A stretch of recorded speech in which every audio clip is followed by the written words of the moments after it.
میں نے آج زیادہ علاقہ جو فلڈ سے متاثر ہے ادھر جانا تھا. میں نے راجن پور اور ڈی جی خان کا آج پلان بنایا ہوا تھا، لیکن بدقسمتی سے وہاں موسم ٹھیک نہیں تھا تو ہمارا ہیلی کاپٹر ادھر جا نہیں سکا. تو میں نے پھر یہ جو باقی علاقے ہیں، کیونکہ بہت بڑا پاکستان کا علاقہ اس وقت متاثر ہوا ہے فلڈ سے، جو سارا علاقہ دریائے سندھ کے رائٹ ہینڈ پہ ہے، یعنی سجے ہاتھ پہ جو سندھ کا جو سارا علاقہ، جو یہ پہاڑی سلیمان رینج جتنی بھی پہاڑی علاقے ہیں، ان سے جو تیز ان کے اوپر جو بارشیں ہوئی اور جو بڑی تیز سپیڈ پہ چشمے اور یہ نالے آ رہے ہیں، انہوں نے سب سے زیادہ نقصان پہنچایا. اس کا نقصان کا ابھی تک ہم اندازہ لگا رہے ہیں، کیونکہ یہ صورتحال ایسی ہے کہ 2010 جو ایک بہت بڑا دریائے سندھ کے اندر جب فلڈ آیا تھا، وہ بہت بڑا ہم سانحہ سمجھتے تھے،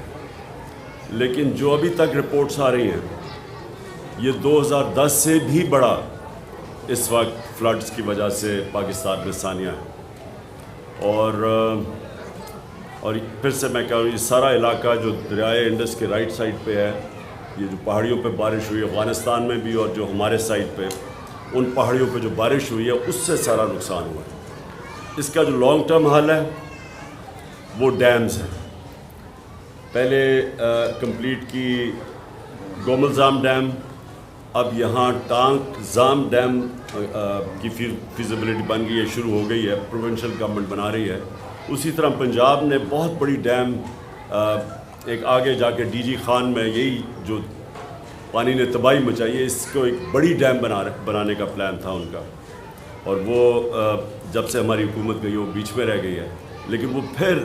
حال اس کا یہی ہے کہ یہاں سارا اس جو ہماری مغرب کی پہاڑی ہیں، جو سلیمان رینج ہے، اس کے اوپر ساری جگہ چھوٹی چھوٹی ڈیمز بن جائیں، تو یہی پانی جو اتنا نقصان کر رہا ہے، یہی پانی ایک ایسی چیز بنے گا کہ ملک کا بڑا اثاثہ بن جائے گا. ان علاقوں میں ہمیں پتہ ہے بارشیں کم ہوتی ہیں، پانی کم ہوتا ہے، لوگوں کو بڑی دقت ہوتی ہے پانی کی. تو یہ جب اس طرح کا ایک بارشیں زیادہ ہوتی ہیں اور سیلاب آتا ہے، تو یہ ہمارے لیے فائدہ ہو سکتا ہے اگر ہمارے پاس ڈیمز ہوں اور ہم اسی پانی کو روک لیں، اور یہ پھر پانی ساری جو خشک وقت ہوتا ہے سردیوں کا، اس میں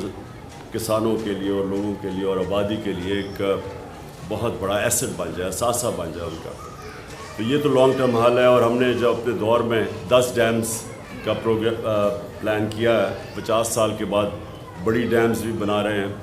اور ہمارا جو پائپ لائن میں تھیں، اب پتہ نہیں ان کا کیا سٹیٹس ہے جب سے ہماری حکومت گئی ہے، لیکن میں آج یہ ضرور کہوں گا کہ پاکستان کے لیے ڈیمز بہت ضروری ہیں. وہ ضروری اس لیے ہیں کہ اس ملک میں پہلی پانی کی کمی ہے، اور پھر جب پانی آتا ہے تو وہ نقصان کر دیتا ہے. وہی پانی کو اگر ہم بچا لیں تو جس طرح میں نے کہا، عوام کی اتنا فائدہ ہوگا، ملک کی گروتھ ریٹ، ملک کے دولت کے اندر اضافہ ہوگا. اب دوسری میری بات یہ ہے کہ ہماری 2 پروونشل گورنمنٹس ہیں، محمود خان یہ خود اوورسی کر رہے ہیں جو سارا پختونخوا اور خاص طور پہ ڈی آئی خان کے اندر جو نقصان ہوا ہے، یہ خود اوورسی کر رہے ہیں اس کا. میں نے کل بھی پنجاب کے سی ایم چودھری پرویز الہی سے بات کی تھی، ان سے بھی ہم پورا کانسنٹریٹ گورنمنٹ کی ہوگی کہ جو علاقوں کے اندر نقصان ہوا ہے، ڈی جی خان اور راجن پور میں خاص طور پہ جدھر زیادہ نقصان ہوا ہے، ادھر وہ پورا زور لگائیں گے. سندھ اور بلوچستان بہت متاثر ہوئے ہیں. سندھ کے اندر تو سب سے زیادہ اس وقت نقصان ہے، اور اس کے لیے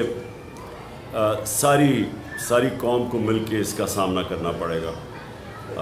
جو بھی ہماری فیڈرل گورنمنٹ ہے اور جو 2 پروونشل گورنمنٹس ہیں بلوچستان کی اور سندھ کی، ان کو اس وقت پورا ساری کنسنٹریشن کرنی پڑے گی. سب کچھ چھوڑ کے، سندھ میں خاص طور پہ جس طرح کی تباہی مچی ہے، سب کچھ چھوڑ کے ان کو، جو لوگ اس وقت بہت مشکل میں ہیں، ان کے لیے ان کی مدد کرنی چاہیے. میرے پہ بڑا پریشر پڑا ہوا ہے کہ میں چندہ اکٹھا کروں اس کے لیے، فلڈز کے لیے، میں ابھی تک یہ بہت بڑی ذمہ داری، جب لوگوں سے آپ پیسہ اکٹھا کرتے ہیں بہت بڑی ذمہ داری، تو میں جب تک مجھے پورا نہ پتہ چلے کہ میں اس پیسے کو کدھر لگا سکتا ہوں جس سے لوگوں کو فرق پڑے، میں پیسہ اکٹھا کرنے سے گریز کرتا ہوں، کیونکہ میں ویسے اور اپنی شوکت خانہ اور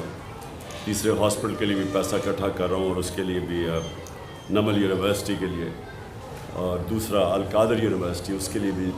سب خیراتی ادارے ہیں، یعنی ساروں کے لیے، عام لوگوں کے لیے، مستحق لوگوں کے لیے مفت تعلیم بھی، اور شوکت خانہ میں مفت علاج بھی ہے۔ تو اس لیے جب میں کوئی نئی پروجیکٹ لیتا ہوں کہ اگر اس کے لیے ہمیں پیسہ اکٹھا کرنا ہے، تو میں یہ پہلے سوچتا ہوں کہ کیا میں وہ پیسے کو پہلے تو دیانتداری سے خرچ بھی کر سکتا ہوں کون سے پروجیکٹ کے لیے۔ تو میں اس لیے ابھی تک کوئی، مجھے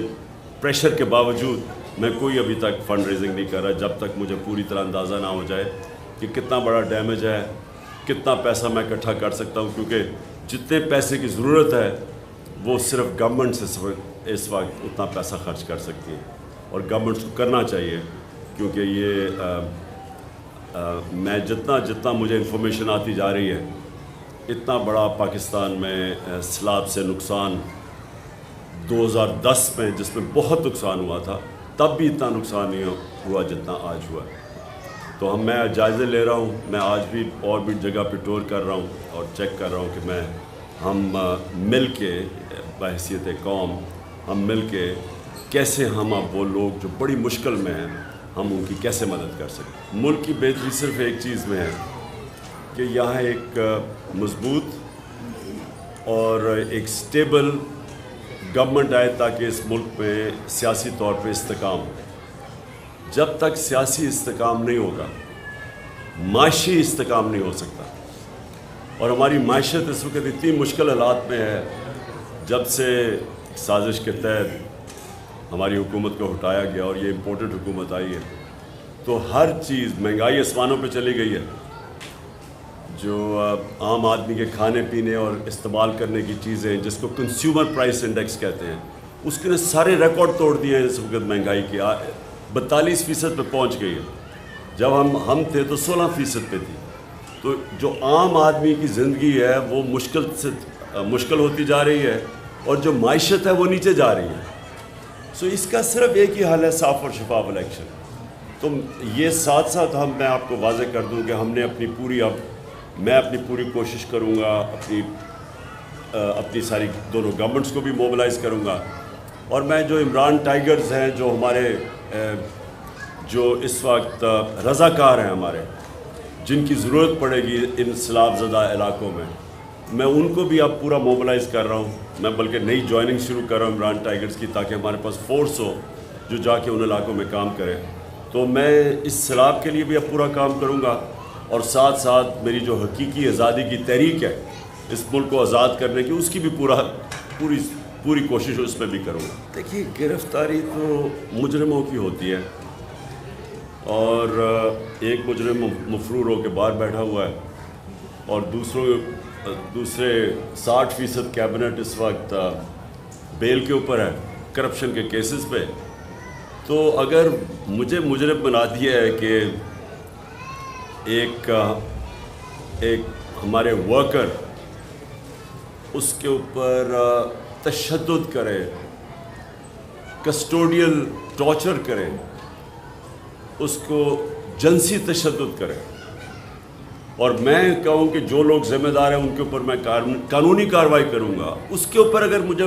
دہشت گرد بنا دیتے ہیں، تو کیا پاکستان کی عوام اس کو قبول کرے گی؟ لیکن نا، یہ کوئی